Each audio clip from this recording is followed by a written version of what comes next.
गलती हो। नहीं नहीं नहीं, तुमने हम गरीब मजदूर इंसानों के अरमानों का खून किया है, उनकी आत्मा पर हजारों की बात करता नहीं मुस्कुराया है। हे प्रभु, तुम संसार के देवता हो, हम तुम्हें देवता मानकर तुम्हारी रक्षा करते हैं। तुम तो जानते हो कि सेठ गणपत साल का फसल मेरे पहले थोड़ा सा बर्बाद किया था, लेकिन इस समाज के लोग ठेकेदारों ने मेरे ऊपर ज्यादा फसल बर्बाद का अभियोग लगाकर 50,000 रुपए का जुर्माना और साथ ही साथ बड़ी पंचायत में तोड़ों से मार मारकर मेरा शरीर बर्बाद कर डाला। मैं पूछता हूँ, क्या यही तुम्हारी विधि का न्याय है?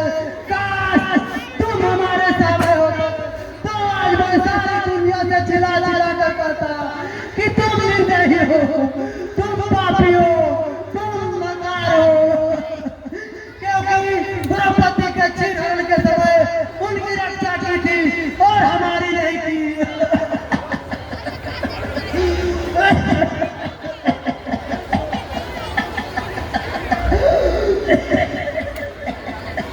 मैं खोजते खोजते कहाँ नहीं गया झगड़ू भाई, तुम यहाँ क्या कर रहे हो? चलो मैं डॉक्टर को बुला लाया हूँ। रामधनी भाई, मैं इस मकान से पूछने आया था, अगर ये किसी के जिंदगी में बसंत की बहार नहीं ला सकता तो इसे किसी के जिंदगी में पतझड़ दिलाने का कोई हक नहीं है। रामधनी भाई, कोई हक नहीं है। झगड़ू भाई, बीती बातों पे आंसू बहाने से क्या फायदा? यह आंसू नहीं रामधनी भाई, यह किसी गरीब इंसान की बड़ी पुकार है। झगड़ू भाई, हमेशा से सृष्टि का यही विधान रहा है कि जिसके भाग में जो लिखा होता है उसे इसी मृत्यु लोक में भोगना पड़ता है। भाग्य भाग्य भाग्य, क्या हम गरीब इंसान को इसलिए जन्म हुआ करता है कि इस समाज में मानव दानव और देवता तीनों मिलकर हमारी बगिया को विरान करते। क्या हम मनुष्य का यही भाग है रामधनी भाई? झगड़ू भाई, ए तुम्हारे मुंह से ब्लड कैसे बोल रहे भाई? रामधनी भाई, क्या मैं उल्टा सीधा बक गया? अब मैं इस दुनिया को छोड़ कर जाता हूँ। शायद मेरे बेटे से मुलाकात न हो पाएगी। इस कदर जमाने वाले के सामने तुम मेरी एक मदद करोगे रामधनी भाई? हाँ झगड़ू भाई, बोल। मेरा बेटा थोड़ा भोला है, उसे दुनिया के बारे में कुछ समझ नहीं है, इसलिए पंचायत वाली कोई बात उसे मत बताना रामधनी भाई, वरना उसका जीवन अंधकार में हो जाएगा। हाँ झगड़ू भाई, मैं तुमसे वादा करता हूँ कि तेरे बेटे को अपना बेटा मानकर उसके जिंदगी में कभी कोई आँच नहीं आने दूंगा।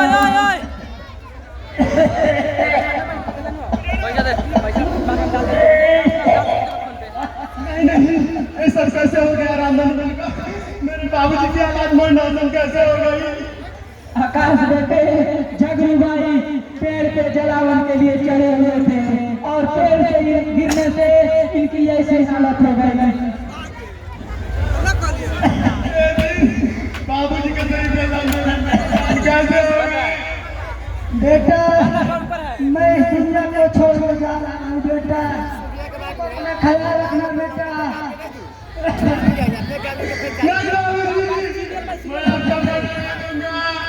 मैं ट्यूशन पढ़ा कर आपका इलाज कराऊंगा बेटा। यह नौबत बेटा, तुम अपना ख्याल रखना बेटा। मेरा बाबा आ गया बेटा।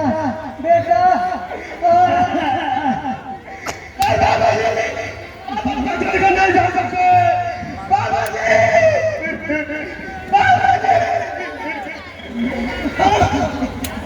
आकाश बेटे, डर रखो, भगवान को यही मंजूर थी।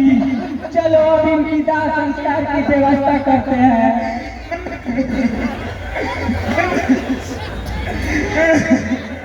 रामधनी काका, मेरे बाबूजी के कफन खरीदने के लिए मेरे पास पैसे नहीं, पैसे कहाँ से आएंगे काका?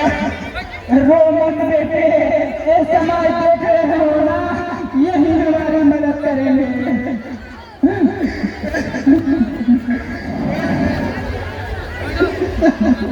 कर दे मदद गरीब की, तेरा सुखी रहे संसार। बच्चों की किलकारी से गूंजे सारा दरबार। औलाद वालों फूलो फलो, औलाद वालों फूलो फलो, औलाद वालों फूलो फलो, औलाद वालों फूलो फलो। भूखे गरीब की यही दुआ है, औलाद वालों फूलो फलो, औलाद वालों फूलो फलो।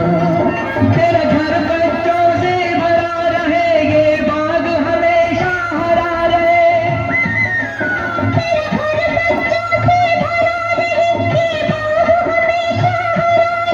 गुड्डा गुड़िया बाजा मोटर चित शोर हमेशा मचा रहे।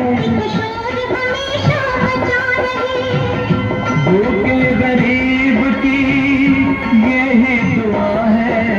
बंद करो, ये रात बंद करो बाबा।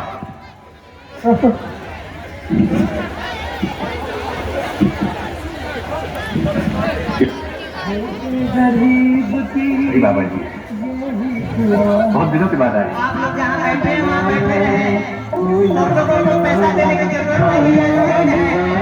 ये दिखाई दे रहा है, तो बोल के आने की जरूरत नहीं है। सबको उठ के आने की जरूरत नहीं है। पैसे दो, पैसे से तुम्हारा कुछ न घटेगा दौलत वालों।